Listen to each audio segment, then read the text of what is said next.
Sir, welcome back to one more episode. Thank you, Sridhar sir. Sir, today I would like to discuss the Varahi declaration. And my first question would be, what is the need for such a declaration?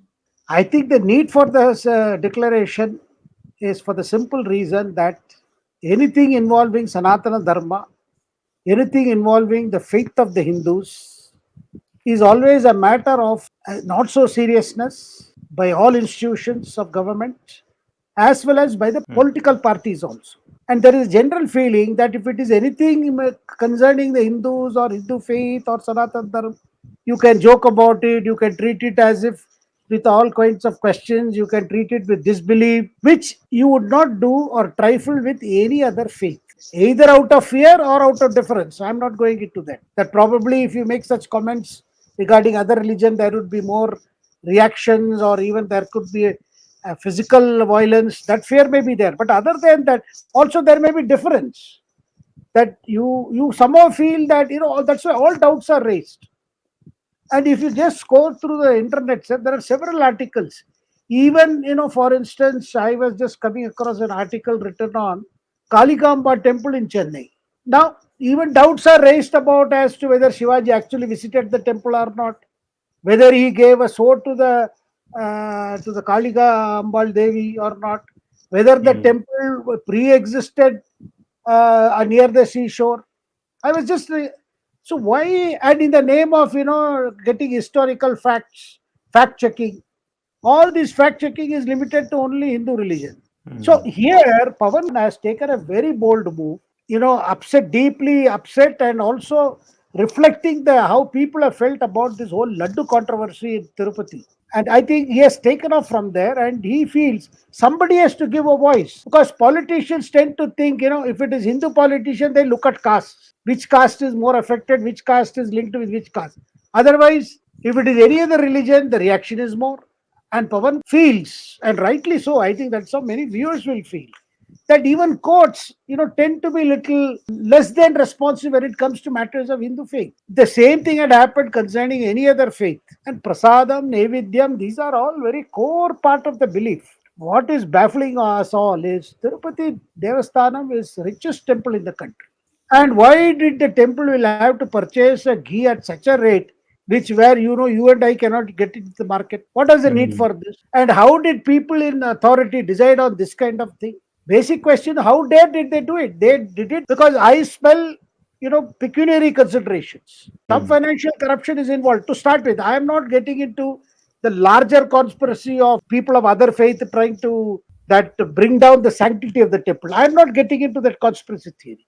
But definitely some people dare to make money on a purchase by the temple. The requirement is more than 3 lakh tons of ghee. Our monthly requirement itself is so much. More than 1.5, 2 lakh laddus are distributed every day. When this is the situation, so therefore Pawan has taken a bold political stand that somebody has to come out and speak out. And also, this is a culmination of what he feels is we will have to do penance, do prayaschitta for what has happened.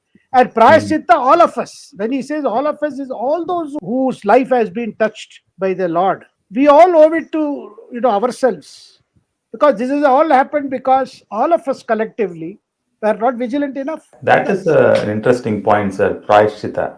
But here I have another interesting question, which is Dharma Rakshana or safeguarding of the Dharma is usually done by the Shankaracharyas and the innumerous mutts that we have in the country. So why this declaration then? Sir, what has happened is, unlike other faiths, which is left to their religious heads, the case of Hindu places of worship, good number of temples are under government control. They are under control of Hindu endowment departments, whether it is Andhra Pradesh, Telangana, Kerala. You have Devaswam board in Kerala or Tamil Nadu. Some of these temples are historic temples, ancient temples, which follow Agama Shastra, but the temples are under government control. And those who manage the temples are either members of the ruling party. And this has been continuing from the colonial times. Now, in colonial times, you see, Indian temples, Hindu temples always attracted our rulers. During the Muslim rule also, you find Muslim rulers got attracted because they felt there was a lot of wealth in the temple by way of contribution from the devotees, Mm. whether it is jewels or precious stones. So that is why many temples were raided by the invaders. Mhm. From Meenakshi temple to even Tirupati has faced lot of such invasions. The whole problem is our temples are under government control. Now, why did they come under control? Because it started from British time. Mm. Subsequent to that, there was the allegation that if these temples were under the control of private citizens, there would be complaints of corruption again. So it is better government manage it. Now, Mm. Tirupati Tirumala Devasthanam has been one of the very well managed temples. The collection is huge, and it's a one temple that has lot of surplus cash, and lot of the TDD resources have been used by the state government for Mm. other welfare programs in and around Tirupati, for water supply scheme or powerhouse, power stations. Lot of things have happened, or opening of schools, and Devasthanam itself runs Veda Padashalas, and so many a lot of things are happening. Now, such being the case, there is a responsibility on the people who are sitting in the government. And also, I think what hurts Pawan, a lot of Hindu devotees is, why do we have a double standard? That is why his Mm. declaration, his call for this Varahi declaration, there are two aspects. He says, you protect the Sanatan Dharma, nurture it. And number two, he also says in the same breath, respect all faiths. But here what has happened, when it comes to Tirupati, there is uneasy silence. And also there is uneasy silence when somebody attacks Sanatan Dharma. He did Mm. not mince words in as to what kind of statements were made by Right. leaders without provocation. There was Mm. nothing to call it, this is virus, this is malaria, this is plague. What is the provocation? And then to say no, we were referring to the caste system, caste atrocities. In Mm. Tamil Nadu, there is a peculiarity. They tried to make caste atrocities synonymous with the Sanatan Dharma. The defense they Right. take is no, we are talking about caste atrocities. Now, nobody Mm. is here talking of nobody is defending caste discrimination. And today the devotees are cutting across all communities, all Mm. castes. Today, if you go to the temple, you find that faith is, because we are passing through very stressful times. Mm. Reason people tend to a higher intelligence or a higher power is because they get relief that gives them strength, which no government, no politician can do for his community or for his Mm. people. So that being the case, Kavan come out against the double standard involved. I mean, we talk of secularism, but our secularism is also a Western concept. Sarva Panth Sambhavana. You respect every path. That is why all religions could flourish here, whether Mm. Christianity or Islam or Zoroastrianism, because here it is all encompassing. Sanatan Dharma means, even the definition of it is such. Because it is all encompassing, this is the ultimate path to realizing the reason for human birth. Number of seers and rishis and munis have said that whatever religion you are born into, whatever religious principles and spiritual guidance you have received from your parents, whatever community you may belong, follow that. And advice of Paramacharya also. Right. Kanchi Paramacharya's advice was same. That in Sanatan Dharma, the advice to everybody, follow your faith. Just as Krishna says in Bhagavad Gita, follow your dharma. Mm. Do not go for other. That is why there is no attempt to convert somebody from their faith to our faith.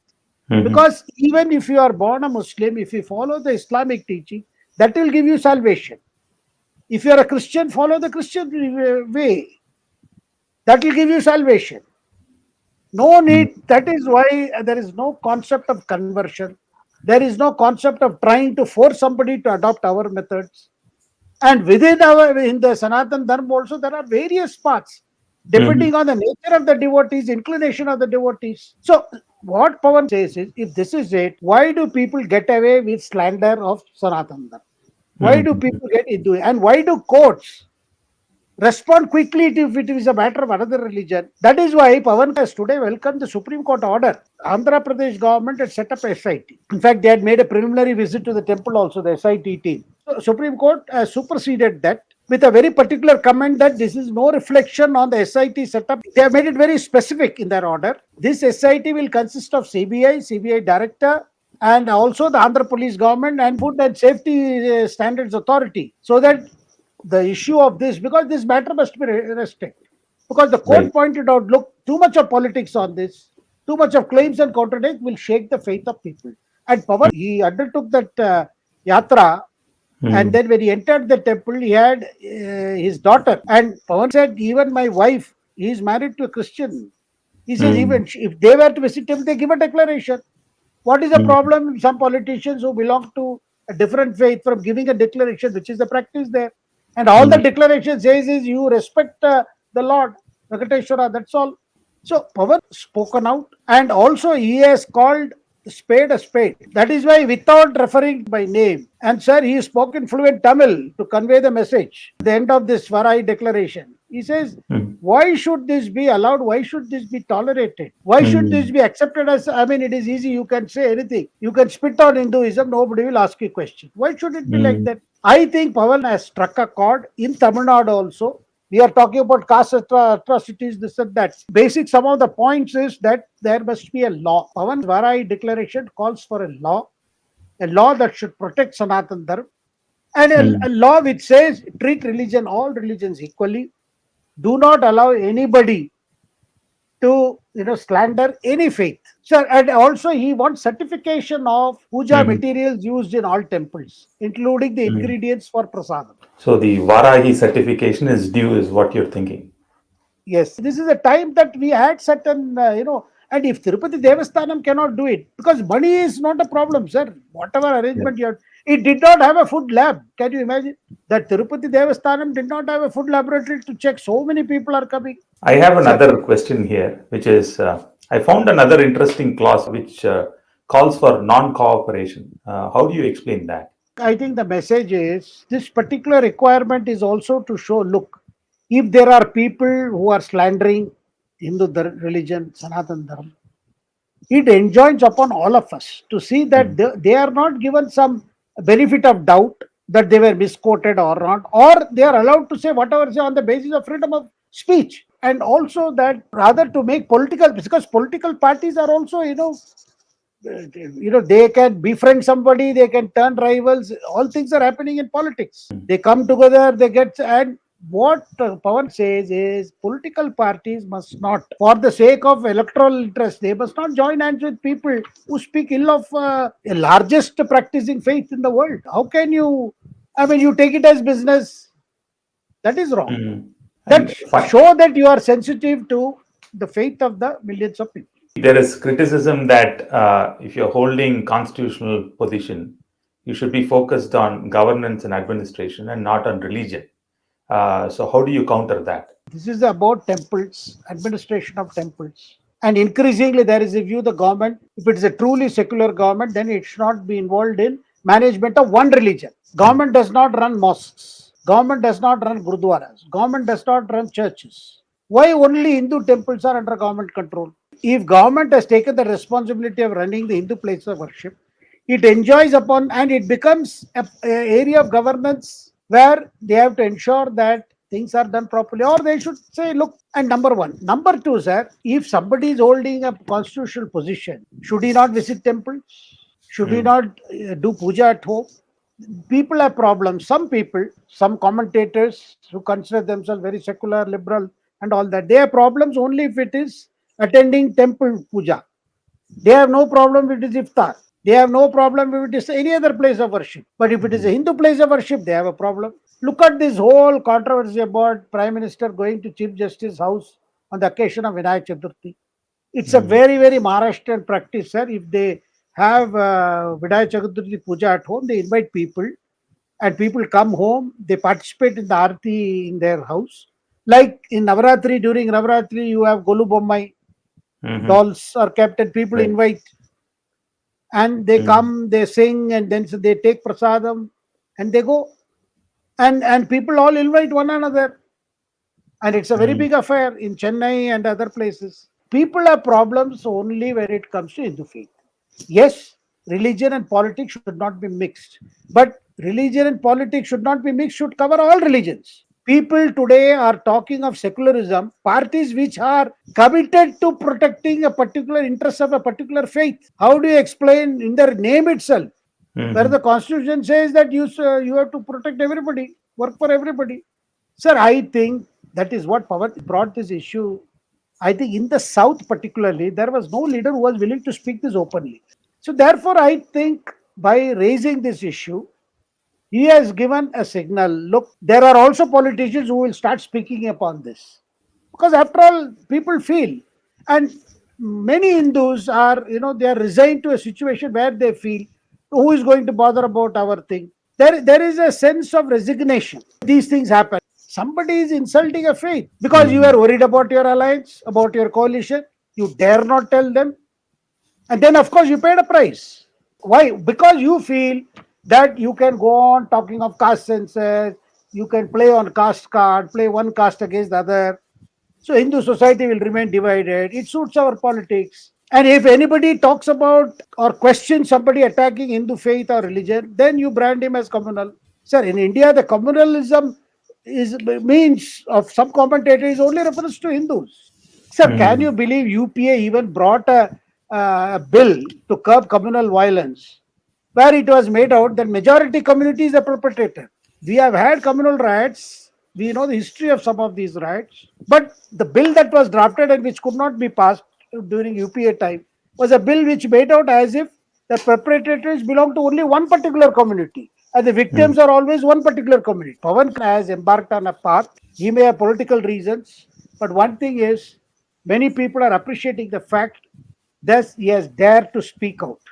So, and my final question, sir, do you think the concept of Sanatan Dharma board or Parirakshana or the safeguarding of Sanatan Dharma, the board related to it, would take off in India, with given the different states, the linguistic divide, and so many other things, including caste? No, I think that there has to be some kind of a coordinating agency or an organization.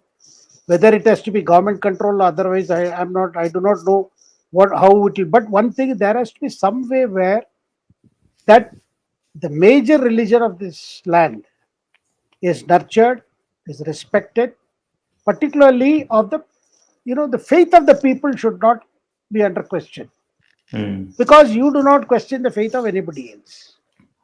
And here is our approach is we respect all faiths. Even Sanatan Dharma is the only I would say a thought process where individuals journey on this earth is seen as a sacred journey, Mhm. and where every individual journey is respected.